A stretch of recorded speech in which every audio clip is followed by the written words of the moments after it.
तुम्हारे बड़े पापा का बेटा लालच में सेवा कर रहा है।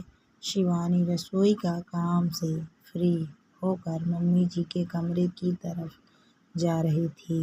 ननद अचानक से शाम को अपने ससुराल से आ गई तो काम वैसे भी बढ़ गया। स्कूल जाने से पहले सुबह ढंग से थोड़ा बहुत काम कर जाए, इसके लिए पहले से तैयारी कर लेना बेहतर है। स्कूल में वार्षिक परीक्षा चल रही है तो छुट्टी लेना तो असंभव है। यही सोचकर मम्मी जी के कमरे की तरफ जा रही थी, पर कमरे के दरवाजे पर पहुंचकर उसके पैर ठिठक गए।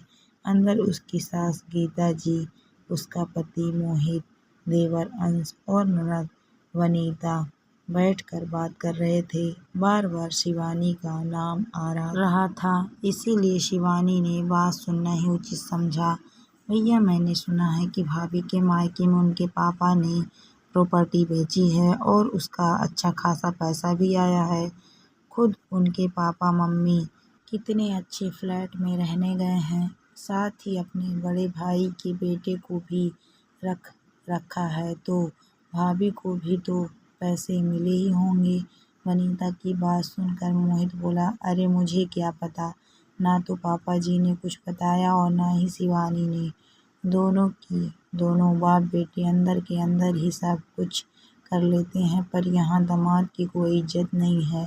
मुझे तो बताना भी ठीक नहीं समझते।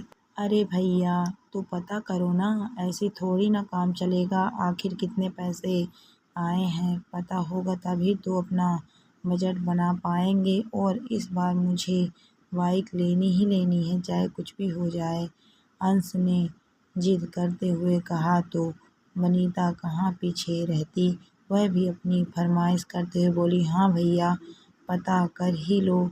मुझे भी इस बार सोने के कड़े तो चाहिए ही चाहिए। आप लोगों से तो इतना भी नहीं हुआ कि मुझे सोने के कड़े शादी में ही दे देते। जब मेरी देवरानी अपने मायके से आए हुए सोने के कड़े पहनती है तो मुझे सही में बहुत बुरा लगता है। ऐसा लगता है कि जैसे मुझे ही दिखा रही हो। तभी गीता जी भी बोली, तुम दोनों चुप करो, मुझे बात करने दो। देखो मोहित, पैसों की ज़रूरत इन दोनों को ही नहीं, मुझे भी है। मैं भी सोच रही हूँ कि इस मकान के ऊपर एक मंजिल और चढ़ा दूँ, ताकि कल को अंश की भी शादी हो तो परेशानी ना हो। अब हम लोग तुमसे नहीं कहेंगे तो किससे कहेंगे? बहू के पास पैसा रखा है और हम लोग परेशान हो रहे हैं। ये कोई बात होती है क्या?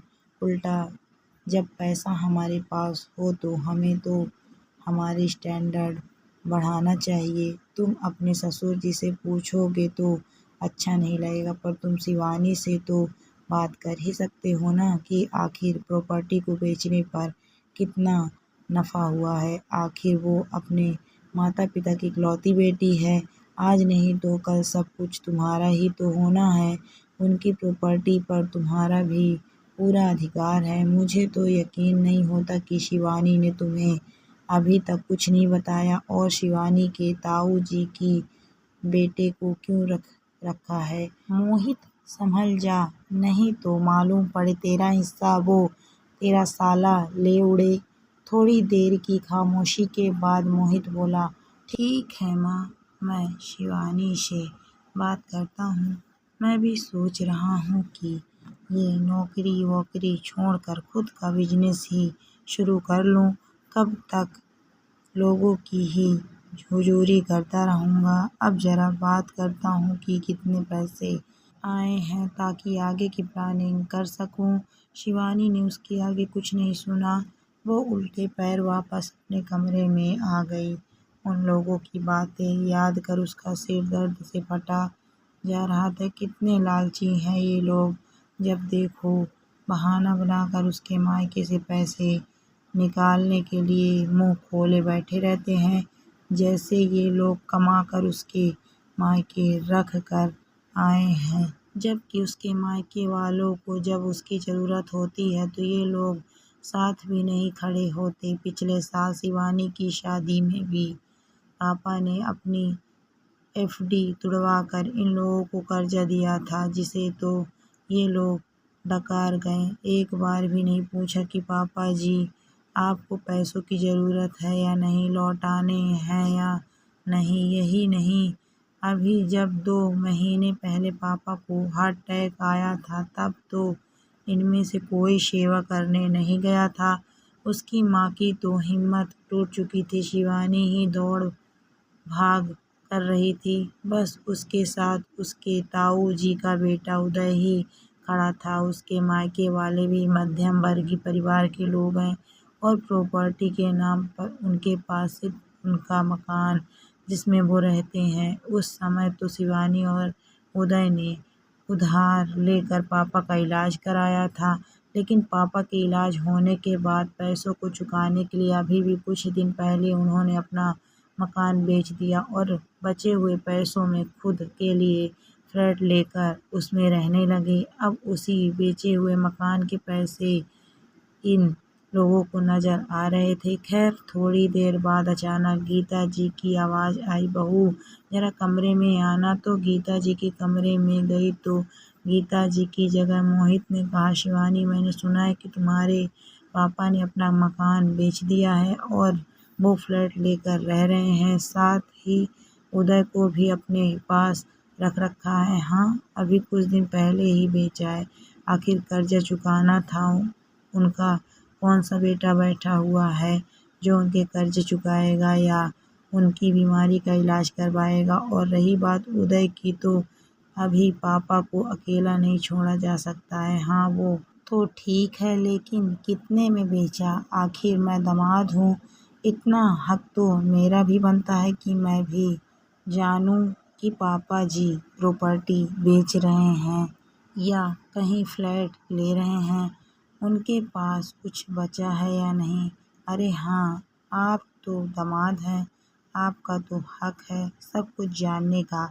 चलिए मैं बता देती हूँ आपको। पापा के इलाज में काफ़ी पैसा खर्च हो गया था जो कर्जा लेकर के किया गया था। तो उस कर्जे को चुकाने के लिए उनके पास कुछ नहीं था, सिर्फ वो मकान था, इसीलिए उन्होंने उसे बेचा।